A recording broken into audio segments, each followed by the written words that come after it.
Hello, everybody. Hi, I'm CJ Miller. I'm in Shreveport, Louisiana. Across the Red River is beautiful Bossier City, Louisiana. And do come check us out on your vacation. Lots of things to do. Can't think of anything? Get in touch with me in the comments uh, with what you like to do. We'll figure some stuff out. Now, this is Caddo Lake. It's a movie by M. Night Shyamalan. I'm about to get into it. I'm about to watch it.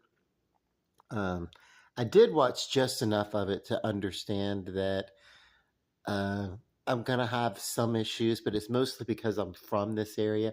Caddo Lake uh, separates my area of the world, like it borders uh, Northwest Louisiana and Northeast Texas, uh, and the dialect they're using is not really authentic. It's something that may have been authentic about 75 years ago, but even then, I mean, they've gone a little Hollywood Southern with it, is what happens sometimes. It's kind of like what happens when you watch a movie based on Stephen King and it's set in Maine, and everybody's got this like bang a Maine accent, and they're almost Canadian, but not quite. Uh, I can't quite do it. That's what if I tried to do that Maine accent, I could pull it off. Hollywood, talk about keeping your kids out of the road because those trucks will run over the road, and you have to take it to the pet cemetery, and it might come back to life, like the pet, the people. I don't, well, whatever. But okay, so yeah, um, hmm, I don't care for the exposition. And what I'm going to talk about is I open it. It opens strong with a little scene. Hey, this is gonna set up some drama, and then it gets to the like that's then they start with the dialogue. The dialogue exposition, uh, as it's introducing the lead exposition, and then it switches scenes and it introduces another uh, group of principal characters and exposition. Nothing interesting at all. You know, uh, if I prefaced this video by telling you all about how I used to live in Amelia, Louisiana, and we did that for about 3 years, and I kind of talked about that backstory. Uh, that basically is not germane to uh, the action that's going on, which is me about to watch this Caddo Lake. But about 3 years of my life, I grew up here, and there were 3 years that I lived down there. Let me tell you about that. It's that's exposition. Uh, Usually, there's some minor connective tissue, but I don't like when you just get into a movie and it just jumps right into it with the backstory of the character. Nobody needs that kind of shit. That's lazy writing, M. Night Shyamalan. Whoever penned this, here's what you do: you get in to what's going on, and then you let the character go through a few scenes leading up and getting into their day, and then you don't deliver exposition as an explanation. wonderful, a wonderful way to give some exposition if you need to is through style of verite, almost documentary. The the movie The Exorcist, after the prologue scenes when they went from the African scenes and they went to Georgetown and they started the Georgetown scenes, that whole opening scene that talked about the day of the mother and the daughter juxtaposed to uh, the day of the priest that he was having. He was going to visit his mother, and that was him spending the day with his mother in her apartment, and then of course Reagan was spending, and they didn't get into a lot of explaining. They just showed. It wasn't a whole lot of bullshit. Like, you know, Chris McNeil didn't wake up in the bed in that movie, answer a phone, and I mean, the closest they were like, "What scene would?" They just expected you'd catch on to the fact that they were there making a movie. She didn't get into this whole like, the whole reason why I became an actress was to make this movie and this and that. No, she didn't get into the whole bunch of explaining the character. Instead of having to explain the character, especially in dialogue between people back and forth, uh, Friedkin was great in the making of that movie and uh, let the audience be the viewer and did not placate to them.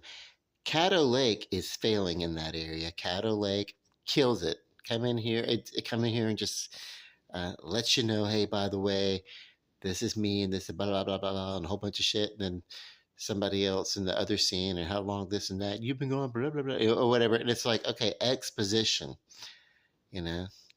And while I approve of use of some local talent, if some local talent cannot add to the authenticity to the uh,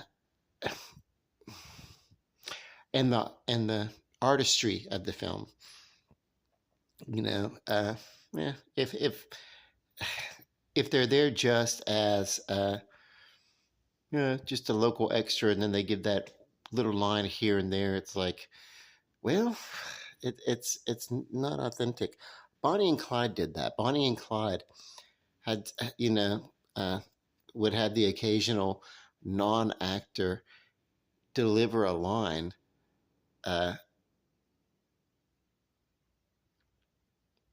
in that movie because they were supposed to be Southern or whatever, and the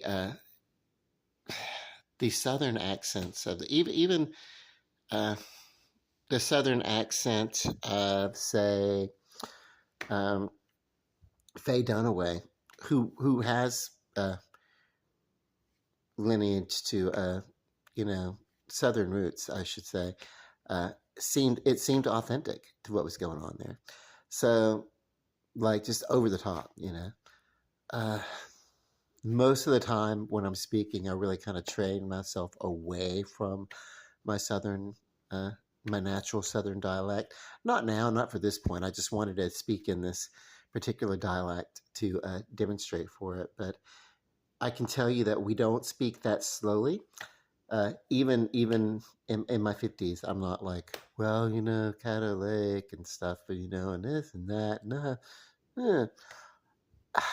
There are going to be, because it even happens between my dad, who's, he was in his early 30s when I was born. So,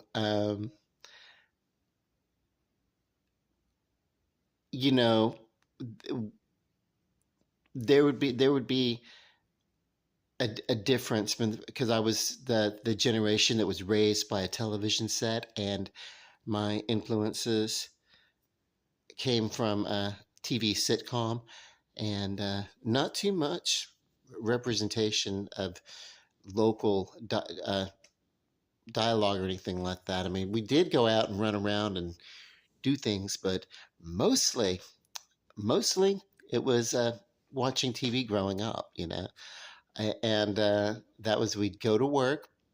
I mean, we go to school. After we went to school, my parents would go to work. I'd come home, and my sister would be there, but we'd go to our separate rooms, our separate whatever. We had our separate interests or whatever. And basically, or if we sat in the living room and the TV was on, we were watching TV, and after school specials, ABC after school specials, or shows like The Facts of Life that played in the afternoon. reruns or whatever. They were fun for us to watch, you know. I liked some of the cartoon kind of stuff, you know, Masters of the Universe, and uh, later the Transformers. But I just say that one was hard for me to watch because it was like, oh my God, what the hell's going on this screen? This makes no stupid. My mind had to train itself to look at that type of animation. Whereas Masters of the Universe, they were people, they were humans. These look like giant origami unfolding on the Transformers. Those first few episodes, it's like, what the hell's going on? What's it, you know? This is, you know, and it's like, whatever. See, that's the kind of exposition that has nothing to do with Cato Lake. If you found any of it interesting, all right. Yeah. Only reason I found it interesting is because it's about me and I go off on tangents or whatever. Uh, some of that may be real and some of that may be true. People do that. But when we go off on tangents, it's not exposition to set up a personality or backstory to something. You know, whatever. This is, you know, it's a natural thing, but it feels very uh, phony, the opening of this movie. Now, the actress in this movie that I'm most interested in seeing is uh, Laura Ambrose, who, uh, you know, I came to know from 6 Feet Under. She was like kind of uh, the the the daughter, the teenage daughter, that was kind of like, whatever, you know. And it's like to look at the things that were going on through her eyes. She was like the sane one, you know, on that show, I think. Uh, I don't know, but it was about a family that owned a funeral parlor, basically. But so she was kind of like a redhead Wednesday Adams.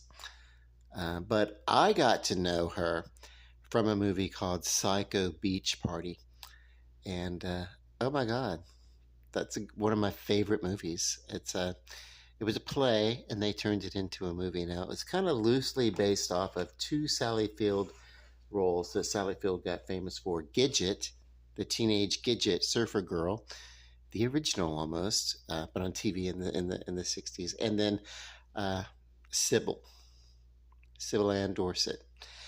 Uh, wasn't even the real name; it was the name that was given the character in the book that the movie was based on. But anyway, so if Sybil and Gidget had been the same person, uh, is the story of Chicklet in Psycho Beach Party, and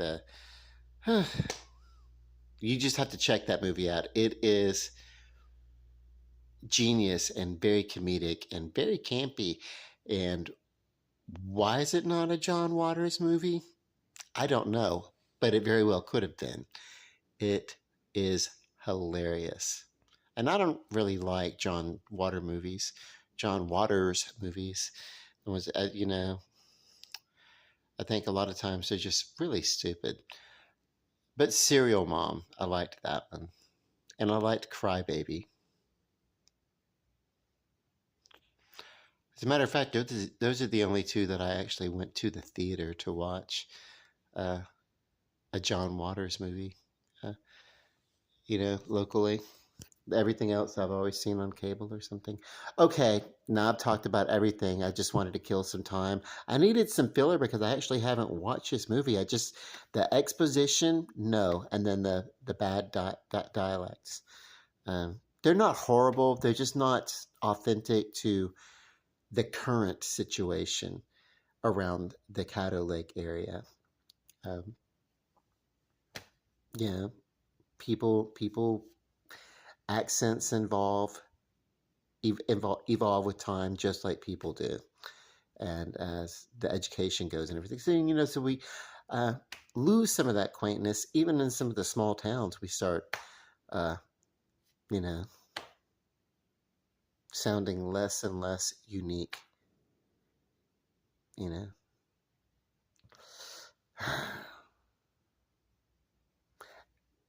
But the teens that go to the second scene and they start talking about the teens, they don't seem to have any local colloquialism, other than looking a little tomboyish. Nothing wrong with that. Okay, love you guys. Love and light. Night.